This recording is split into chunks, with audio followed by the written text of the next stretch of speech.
Perkenalkan, saya Rahel Aprilia dari Perpajakan F, NIM channel D018037.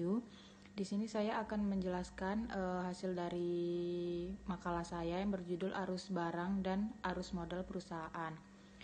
Yang pertama ada pengertian pajak penghasilan pasal 22. Menurut Undang-Undang Pajak Penghasilan Nomor 36 Tahun 2008, pajak penghasilan pasal 22 adalah bentuk pemotongan atau pemungutan pajak yang dilakukan satu pihak terhadap wajib pajak dan berkaitan dengan kegiatan pedagang barang. Mengingat sangat bervariasinya objek, pemungut, dan bahkan tarifnya, ketentuan PPh pasal 22 relatif lebih rumit dibandingkan dengan PPh lainnya, seperti PPh pasal 21 ataupun PPh pasal 23. Pada umumnya, PPh pasal 22 dikenakan terhadap perdagangan barang yang dianggap menguntungkan sehingga baik penjual maupun pembelinya dapat menerima keuntungan dari pedagang tersebut. Karena itulah PPh pasal 22 dapat dikenakan baik saat penjualan maupun pembelian.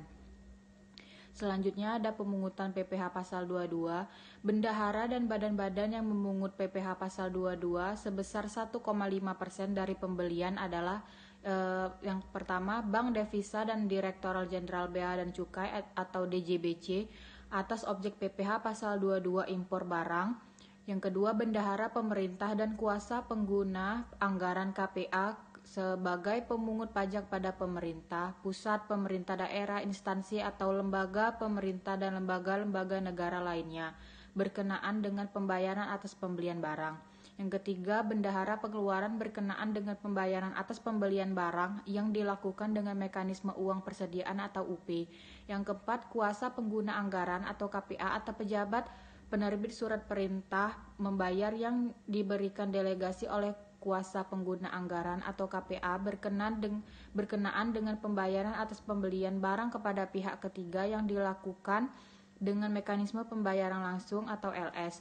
Yang kelima, badan usaha milik negara atau BUMN, yaitu badan usaha yang seluruh atau sebagian besar modalnya dimiliki oleh negara melalui penyertaan secara langsung yang berasal dari kekayaan negara yang dipisahkan, yang diliputi yang pertama PT Pertamina, Persero, PT Perusahaan Listrik Negara, PT Perusahaan Gas Negara, PT Telekomunikasi Indonesia, PT Garuda Indonesia, PT Pembangunan Perumahan, PT Wijaya Karya, PT Adikarya, PT Hutama Karya, PT Krakatau Steel.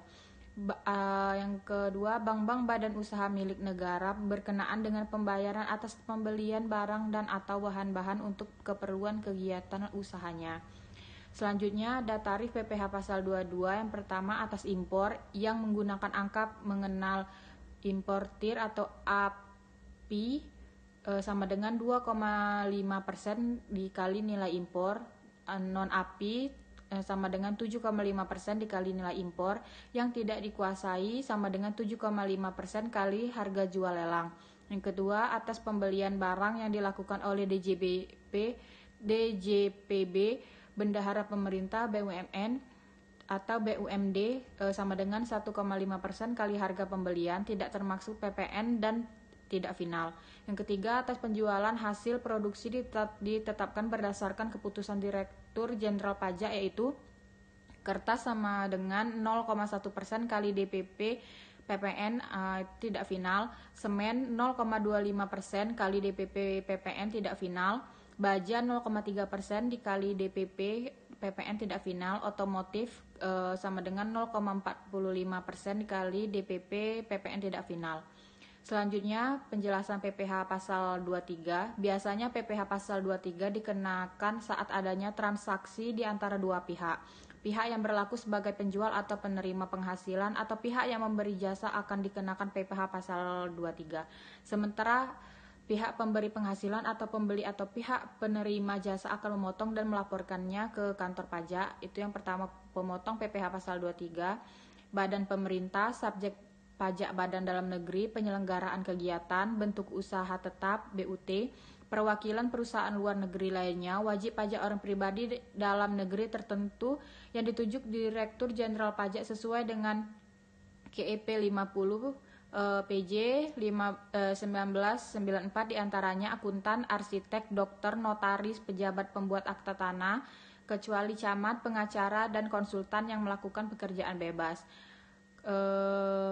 Orang pribadi yang menjalankan usaha yang menyelenggarakan pembukuan atas pembayaran berupa sewa, wajib pajak orang pribadi ini hanya melakukan pemotongan PPh pasal 23 atas sewa selain tanah dan bangunan saja. Yang kedua, penerimaan penghasilan yang dipotong PPh pasal 23. Yang pertama, wajib pajak dalam negeri dalam hal ini bisa orang pribadi atau badan, bentuk usaha tetap atau BUT. Selanjutnya, jenis penghasilan yang dikenakan PPh pasal 23. Secara umum, hampir semua penghasilan bisa dikenakan ketentuan PPh pasal 23. Rincian detailnya bisa lihat, yang pertama itu ada dividen, yang kedua bunga termasuk premium, diskonto, dan imbalan sehubungan dengan jaminan pengembalian utang, royalti, hadiah, penghargaan, bonus, dan sejenisnya selain yang telah dipotong pajak penghasilan, yaitu penghasilan yang diterima atau diperoleh wajib pajak dalam negeri orang pribadi yang berasal dari penyelenggara kegiatan sehubungan dengan pelaksanaan suatu kegiatan. Sewa dan penghasilan lain sehubungan dengan penggunaan harta, kecuali sewa dari penghasilan lain sehubungan dengan penggunaan harta yang telah dikenai PPh sebagaimana dimaksudkan dalam pasal 4 ayat 2 Undang-Undang PPh.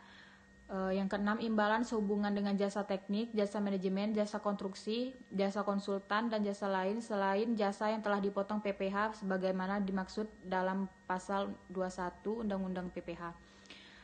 Selanjutnya, tarif dan objek PPh pasal 23. Tarif dari pajak penghasilan atau PPh pasal 23 dikenakan atas dasar pengenaan pajak DPP atau jumlah bruto dari penghasilan. Di dalam PPh pasal 23 terdapat dua jenis tarif yang diberlakukan, yaitu 15% dan 2% tergantung dari objek pajaknya. Di bawah ini adalah tarif objek pajak yang terkena PPh pasal 23 diberlakukan di Indonesia.